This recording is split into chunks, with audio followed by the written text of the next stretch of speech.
Frank Philbrick fue puntual. Clic, y empezó a hablar por el intercomunicador. Su respiración no era tan pesada como antes. Quizá quería mantenerme apaciguado. O tal vez había reflexionado sobre mi consejo al respecto y decidido seguirlo. Cosas más raras se han visto. Decker. Aquí estoy.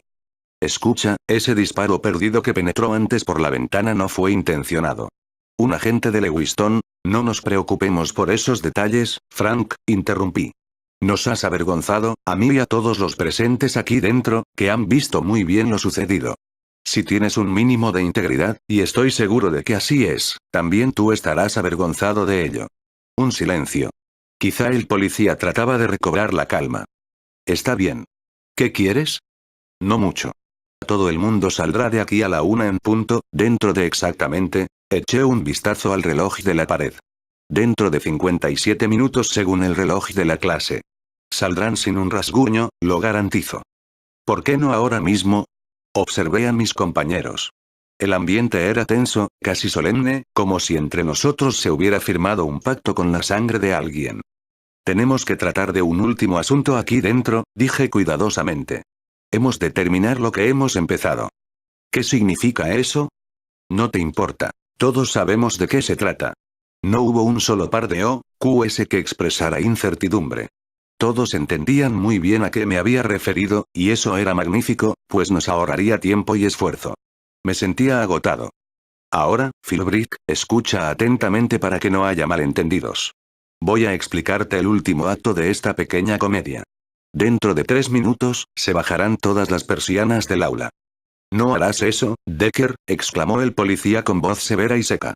Dejé salir el aire entre los labios con un silbido. ¡Qué hombre más sorprendente! No me extrañaba que le hubieran encargado aquellos anuncios sobre seguridad vial. ¿Cuándo se te meterá en la cabeza que aquí mando yo? Repliqué. Alguien bajará las persianas, no seré yo, Philbrick, de modo que si disparáis a quien lo haga, ya puedes colgarte la chapa en el culo y despedirte de ambos. Ninguna respuesta. Quien calla otorga, añadí, tratando de aparentar alegría.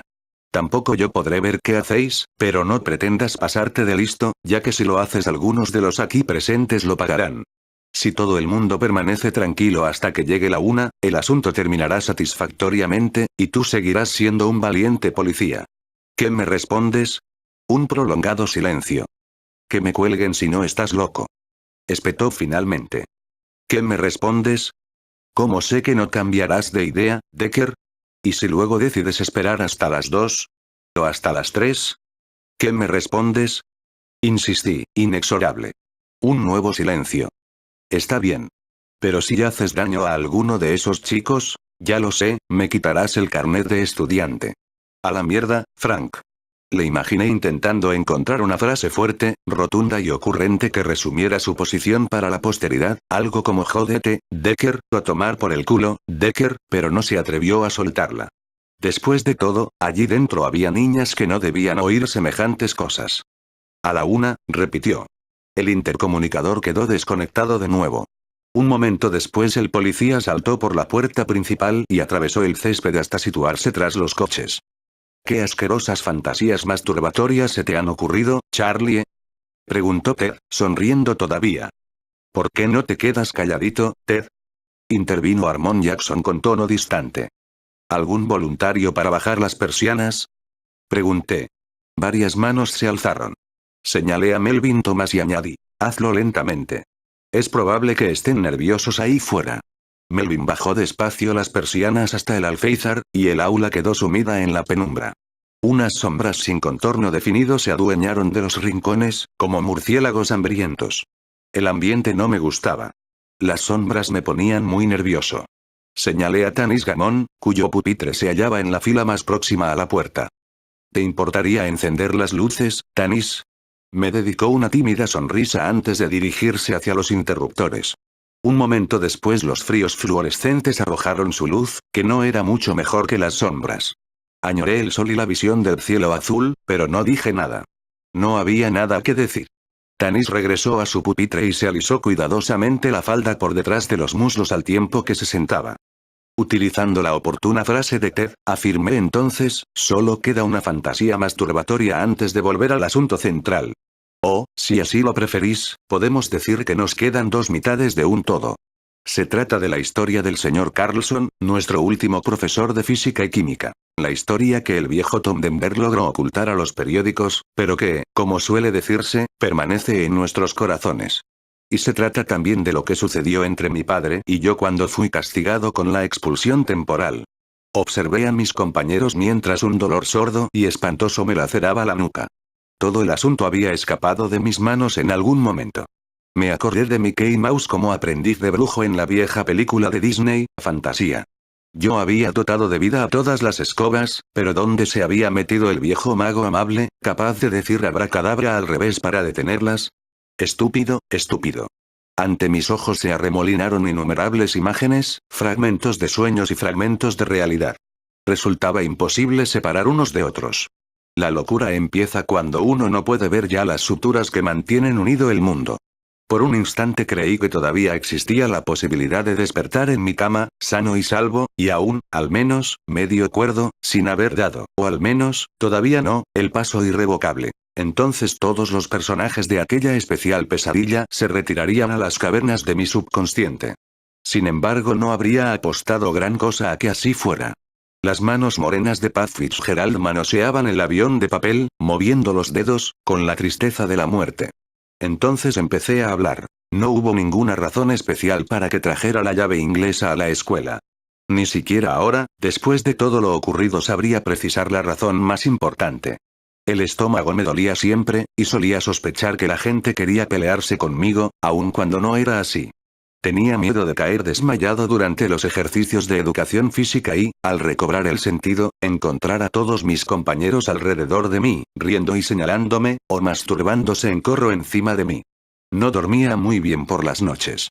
Poco tiempo antes había tenido una serie de sueños condenadamente extraños y estaba asustado porque bastantes de ellos eran sueños húmedos, aunque no del estilo que hace que te despiertes con las sábanas manchadas.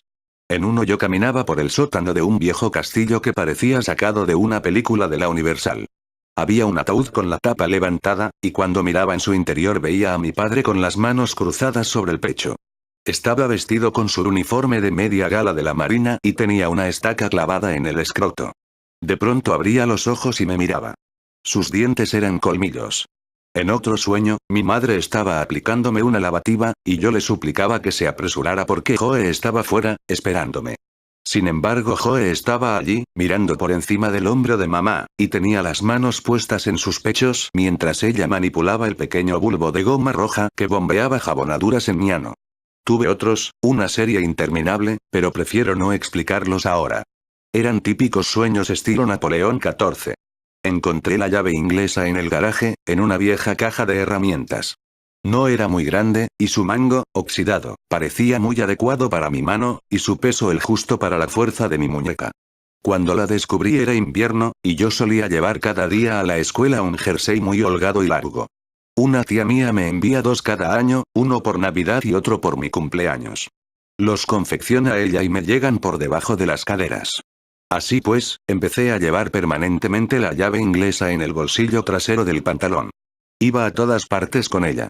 Si alguien se dio cuenta alguna vez, no dijo nada. Tener la llave en el bolsillo me ayudó a equilibrarme durante un tiempo, pero no mucho. Algunos días volvía a casa sintiéndome como una cuerda de guitarra tensada 5 octavas por encima de su posición adecuada. Esos días decía hola a mamá, subía a mi habitación y echaba a llorar o reír descontroladamente sobre la almohada hasta que creía que mis tripas iban a reventar. Aquello me asustaba. Cuando uno hace cosas así, está a punto para el manicomio. El día en que casi maté al señor Carlson fue el 3 de marzo. Llovía, y las últimas nieves desaparecían convertidas en sucios regatos de agua. Supongo que no debo entrar en detalles sobre lo sucedido, pues la mayoría de vosotros estaba allí y fue testigo de ello. Yo llevaba la llave inglesa en el bolsillo trasero del pantalón.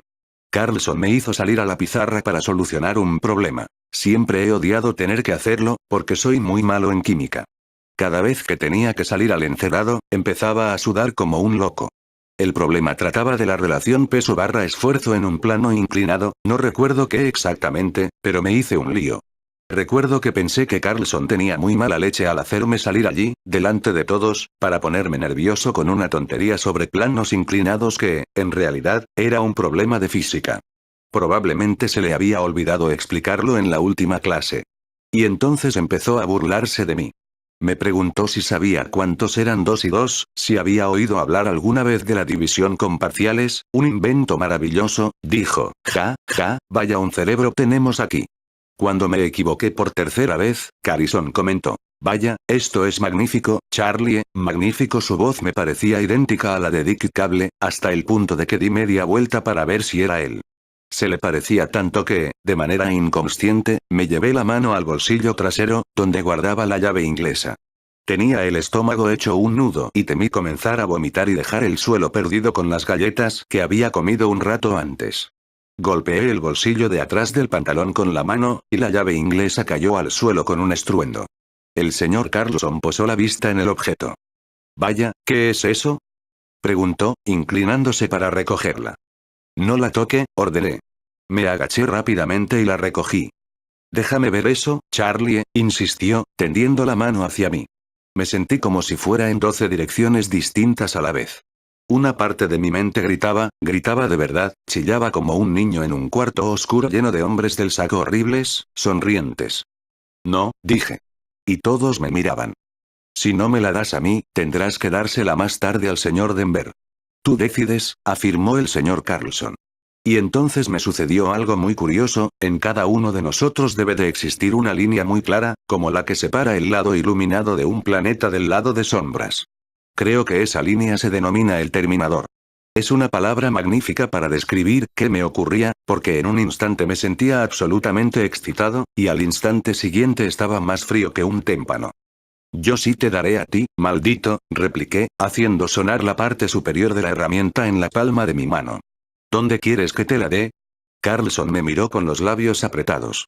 Con esas gruesas gafas de montura de caré que llevaba, parecía una especie de insecto enorme y estúpido. La idea me hizo sonreír. Golpeé de nuevo el extremo de la llave inglesa en la palma de la mano.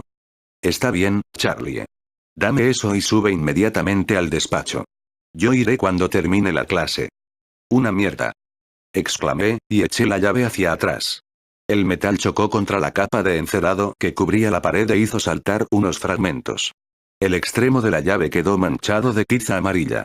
El señor Carlson, por su parte, dio un salto como si yo hubiese golpeado a su madre, en lugar de aquel maldito encerado, aquella máquina de tortura. Aquello demostró cuál era el carácter de Carlson, os lo aseguro. Por eso propiné otro golpe contra el encerado. Y otro. Charlie. Es un placer, golpear tu carne, en el fango del Mississippi, canturreaba mientras, siguiendo el compás, descargaba golpes sobre la pizarra. A cada golpe que pegaba, el señor Carlson daba un brinco. Cada vez que el señor Carlson daba un brinco, yo me sentía un poco mejor. Análisis transaccional, amigo. Estúdialo. El bombardero loco, ese pobre desgraciado de Waterbury, Connecticut, debió ser el norteamericano mejor adaptado del último cuarto de siglo. Charlie, me ocuparé de que te expul, me volví y comencé a golpear la bandeja de las tizas. Ya había practicado un buen agujero en el encerado. No resultaba una superficie demasiado dura, sobre todo cuando le tomabas la medida. Tizas y borradores cayeron al suelo levantando nubes de polvo. Yo estaba a punto de descubrir que puedes tomar la medida a todo el mundo si cuentas con un palo suficientemente grande, cuando el señor Carlson me agarró. Me volví hacia él y le asesté un golpe, solo uno. Enseguida comenzó a manar mucha sangre. Se desplomó, y las gafas de montura de Carey saltaron al suelo y se deslizaron 3 metros. Creo que eso rompió el hechizo. La visión de aquellas gafas resbalando por el suelo cubierto de polvo de tiza, dejando su rostro desnudo y sin defensas, con el aspecto que debía tener mientras dormía. Dejé caer la llave inglesa y salí de la clase sin volver la mirada atrás. Subí a las oficinas y expliqué cuánto acababa de suceder. Harry Kesserling me recogió en el coche patrulla, y una ambulancia condujo al señor Carlson al hospital de Maine, donde las radiografías mostraron que tenía una fractura en la parte superior del lóbulo frontal.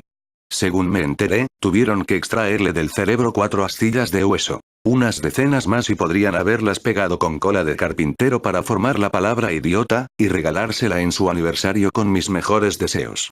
Luego vinieron las charlas. Con mi padre, el pobre Tom Denver, Don Grace y todas las combinaciones y permutaciones posibles de los tres citados. Mantuve charlas con todo el mundo, excepto con el señor Facio, el conserje. Durante esas civilizadas conversaciones mi padre demostró una calma admirable, mi madre se encontraba totalmente alterada y recibía un tratamiento con tranquilizantes, aunque de vez en cuando me dirigía una mirada helada, especulativa, que me hizo comprender que, al final, él y yo hablaríamos en privado. Me habría matado con sus propias manos sin el menor remordimiento. Estoy seguro de que en otra época menos complicada lo habría hecho. También hubo una conmovedora escena en que pedí disculpas a un señor Carlson envuelto en vendajes y con los ojos morados, y a su esposa, que me miraba con absoluto odio. Yo, trastornado, no sabía qué hacía, lo siento más de lo que puedo expresar con palabras, pero nadie se disculpó conmigo por haber sido objeto de burlas en la clase de química mientras sudaba ante el encerado con todos aquellos números que semejaban signos púnicos del siglo V. No recibí ninguna disculpa de Dick Cable o Daña Collete. Ni de la amistosa cosa que crujía, y que, mientras regresábamos a casa desde el hospital, me dijo con los labios apretados que quería verme en el garaje cuando me hubiera cambiado de ropa.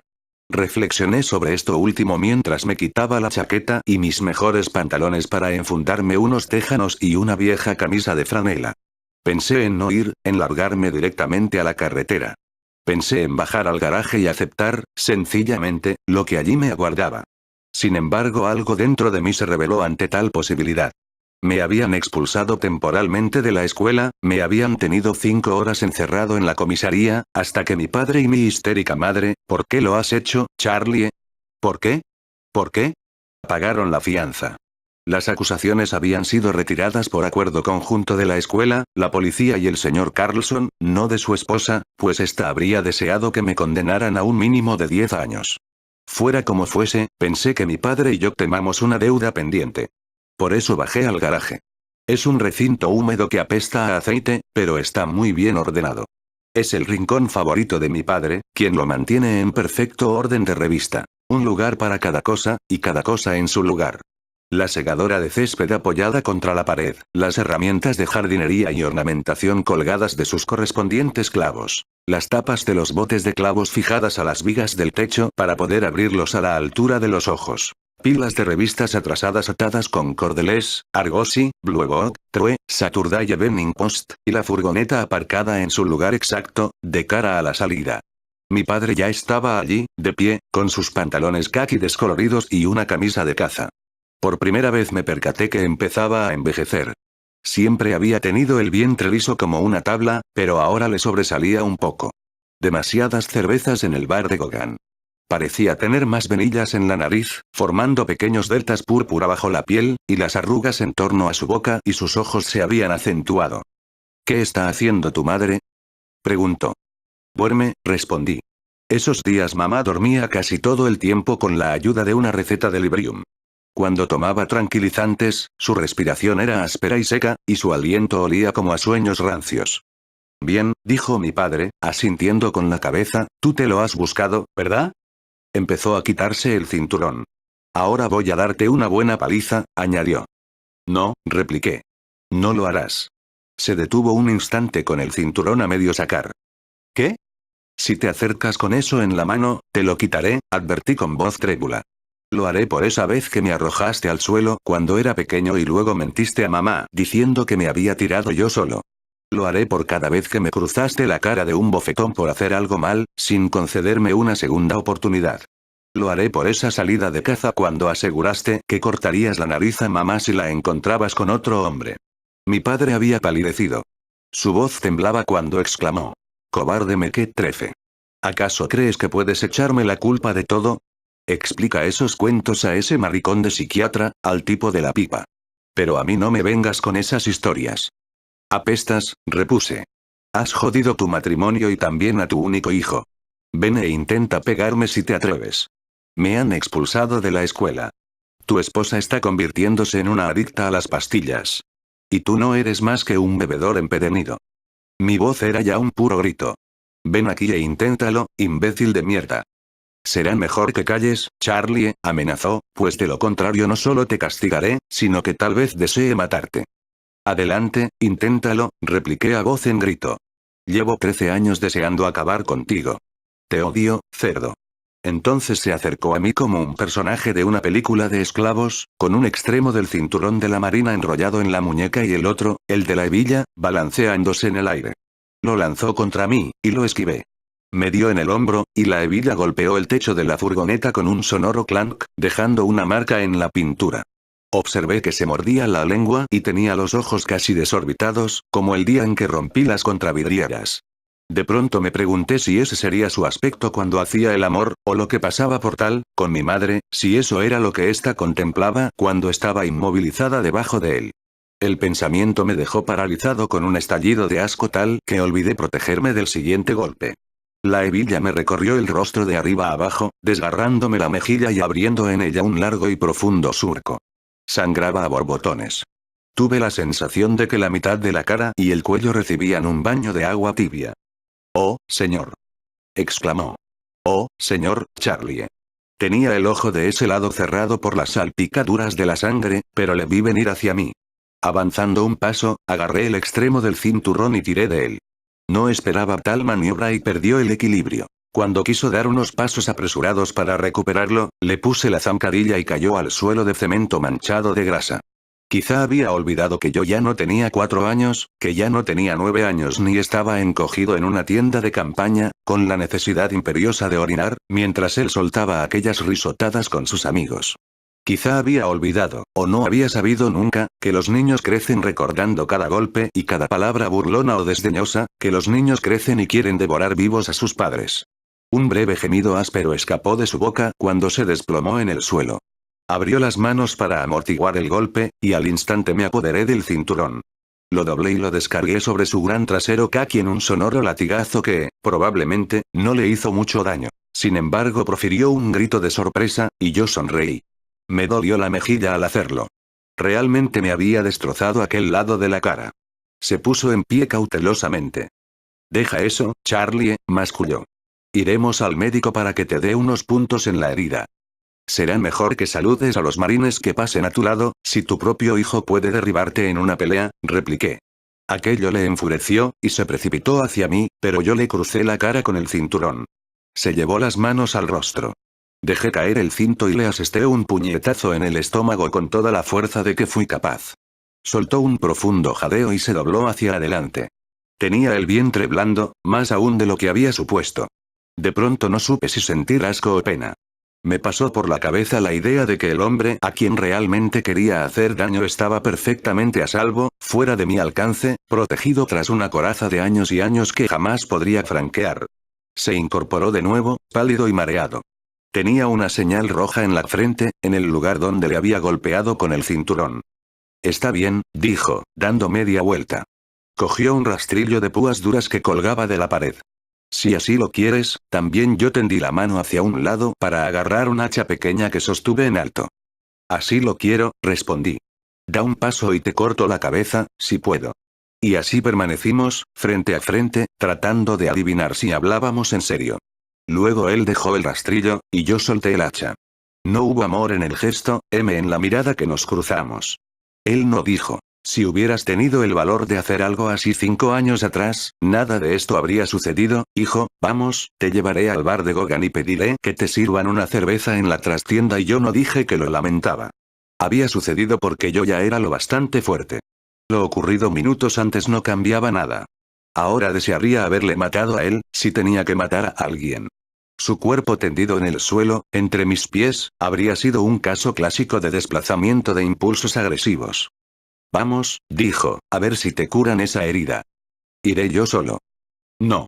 Te llevaré yo». Y así lo hizo. Acudimos al servicio de urgencias de Brunswick, y el médico me dio 6 puntos en la mejilla. Conté que había tropezado con un tronco y me había cortado con una reja para la chimenea que mi padre estaba limpiando. A mamá le explicamos lo mismo. Y ahí terminó todo. No hemos vuelto a discutir ni hablar del tema. Jamás ha vuelto a decirme qué debo hacer. Seguimos viviendo en la misma casa, pero evitamos cruzarnos en el camino del otro, como un par de gatos viejos.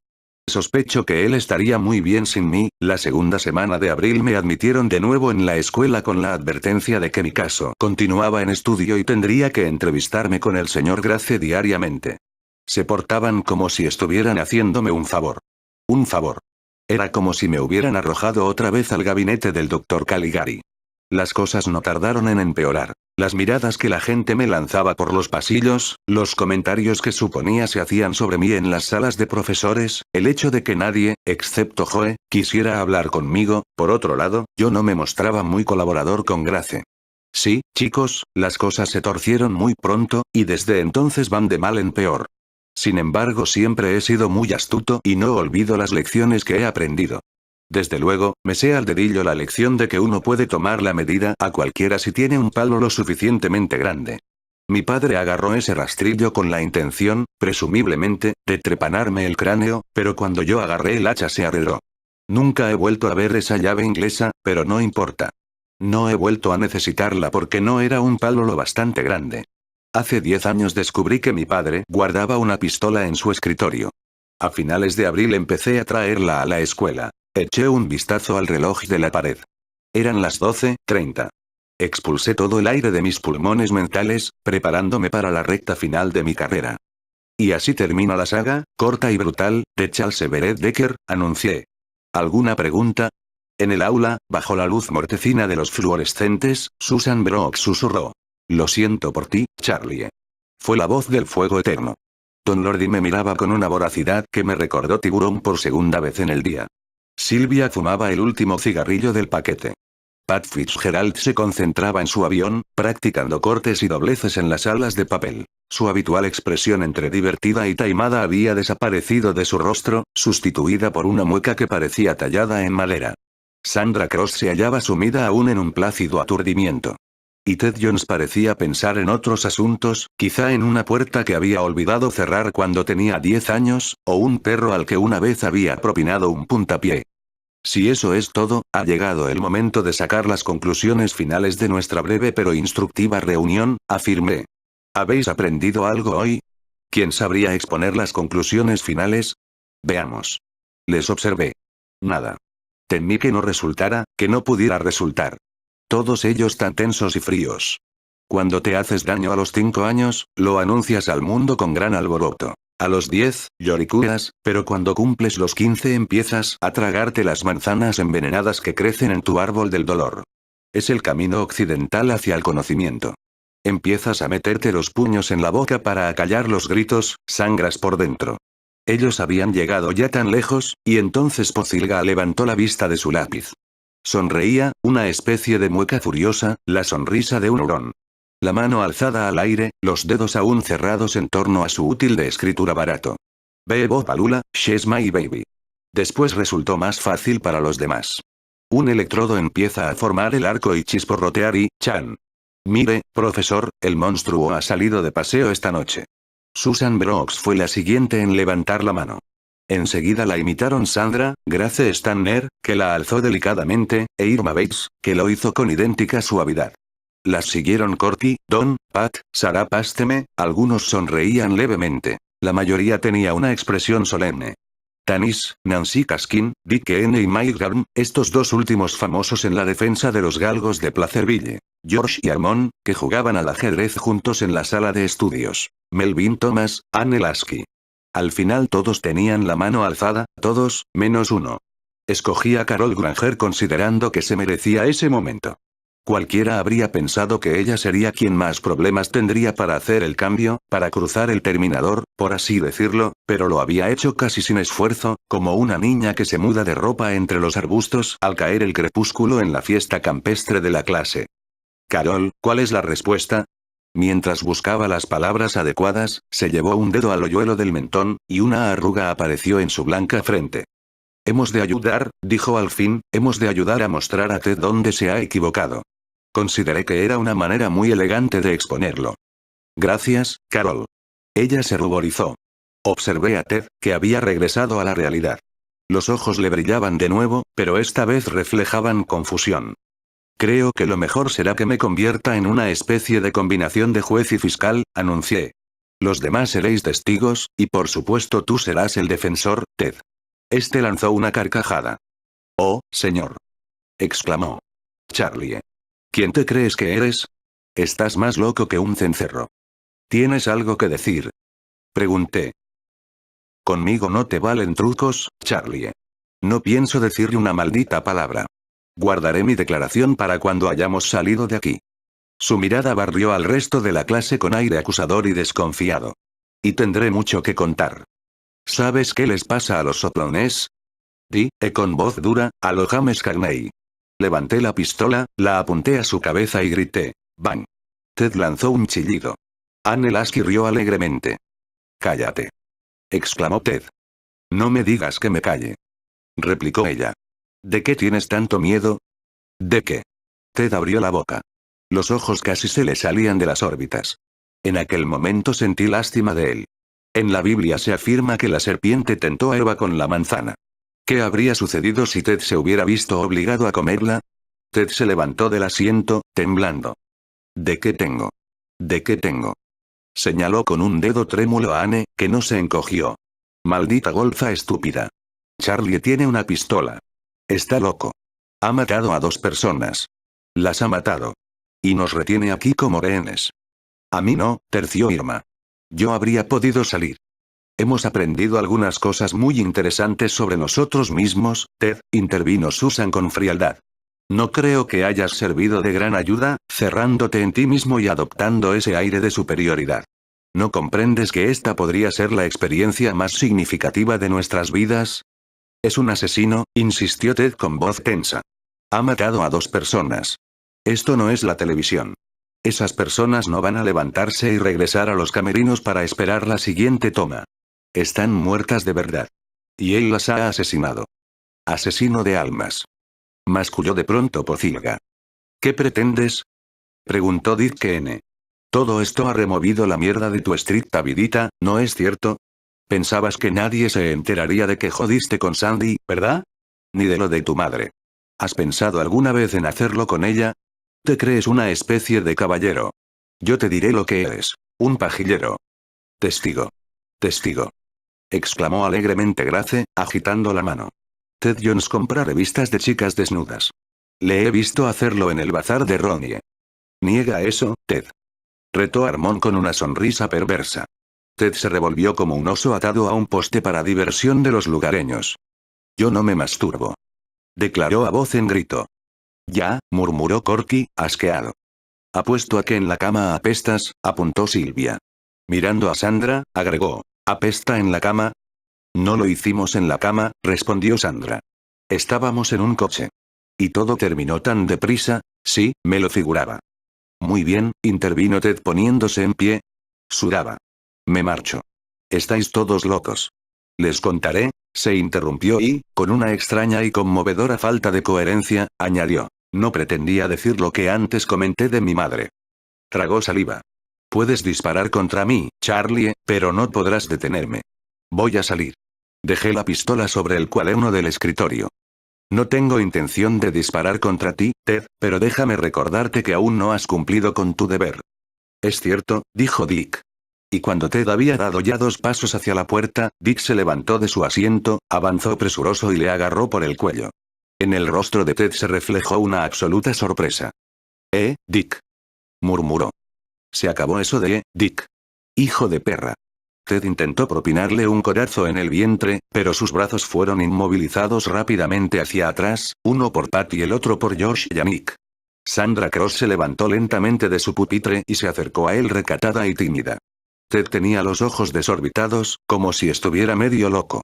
Saboreé lo que se avecinaba como se saborean los truenos antes de una tormenta de verano, y el pedrisco que a veces la acompaña. Sandra se detuvo delante de él. Una expresión de devoción burlona, taimada, cruzó su rostro y desapareció de inmediato. Tendió una mano y agarró a Ted por el cuello de la camisa. Los músculos de la garganta de Ted se hincharon al intentar apartarse de ella. Dick, Pat y Josh le mantenían inmovilizado. Sandra introdujo lentamente la mano por el cuello de la camisa khaki y empezó a abrirla, desgarrando los botones uno por uno.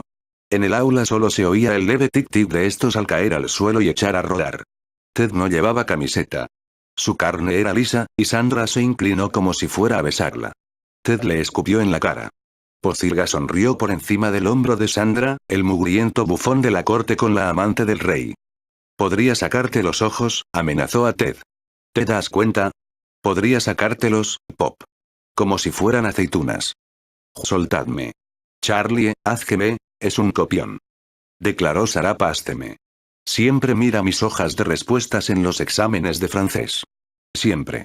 Sandra permanecía frente a él, ahora con la mirada baja y una sonrisa dulce que apenas le curvaba las comisuras de los labios. El índice y el corazón de su mano derecha tocaron ligeramente el resbaladizo salivazo que rodaba por su mejilla. Mira, susurró Billy Sawyer, aquí tengo algo para ti, guapito. Se acercó de puntillas a Ted por detrás y le tiró del cabello. Ted lanzó un grito. Y también miente respecto a las vueltas que corre en clase de gimnasia, explicó Don con voz ronca. En realidad dejaste el fútbol porque no tenías narices para jugar, ¿verdad? Por favor, suplicó Ted, por favor, Charlie. En su rostro había aparecido una sonrisa extraña, y los ojos le brillaban con las lágrimas. Sylvia se había sumado al pequeño círculo que lo rodeaba. Debió de ser ella quien le arañó la cara, aunque no llegué a verlo. Se movían alrededor de Ted en una especie de danza lenta que resultaba casi hermosa. Los dedos pinchaban y estiraban, se formulaban preguntas, se lanzaban acusaciones. Irma Bates le introdujo una regla por la parte trasera de los pantalones. De repente su camisa se desgarró por la mitad, y los dos retales volaron hacia el fondo del aula. Ted respiraba con profundos y agudos estertores. Anne Lasky empezó a frotarle el puente de la nariz con una goma de borrar. Corky se escurrió hasta su pupitre como un ratón, encontró una botella de tinta y se la arrojó sobre el cabello. Un montón de manos se alzaron como pájaros y le embadurnaron enérgicamente.